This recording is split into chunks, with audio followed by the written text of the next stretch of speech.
এতিয়া আমি গ্ৰন্থমেলা আহিছোঁ। মই এই খানাপাৰা ফিল্ডত গ্ৰন্থমেলা চলি আছে আৰু হিমন্ত মামায়ে ভাষণ দি আছে।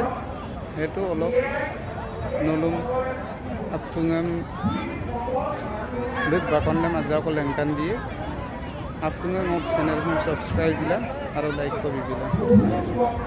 সুপাক মোলৈ স্থলে দিলা নলুম ভিডিঅ' মিলি পৰ্যায়লৈকে আমি নিজক লৈ গৈছো। কিন্তু যিকোনো লেখক লেখিকাই যেতিয়ালৈকে নিজৰ মৌলিক সৃষ্টি কৰিব নোৱাৰে সি কেতিয়াও অক্ষয় কীৰ্তি অৰ্জন কৰিব নোৱাৰে। সেইবাবে মই যুৱ লেখক লেখিকাসকলক আহ্বান জনাম যে মৌলিক সৃষ্টিৰ কাৰণে কাম কৰিব। প্ৰত্যাহ্বান আছে।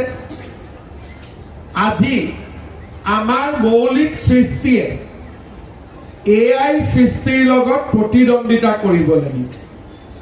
এটা সময় আছিল যিসকল প্ৰবাদ প্ৰতিম পুৰুষৰ মই নাম লৈছো তেওঁলোকৰ মৌলিক সৃষ্টিয়ে AI লগত প্ৰতিযোগিতা কৰাৰ প্ৰয়োজন নাছিল।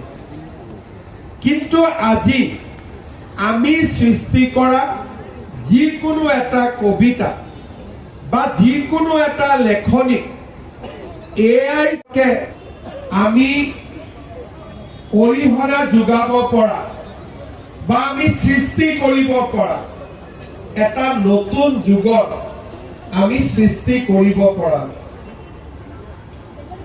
বীৰেন্দ্ৰনাথ ভট্টাচাৰ্যী, মামণি ৰয়ছম গোস্বামী, ৰংবং তেৰক, কাঞ্চন বৰুৱা, সেই পৰ্যায়ৰ পৰা যেতিয়া আমি নতুন সৃষ্টিলৈকে আহোঁ কৰবাত যেন আমি শূন্যতা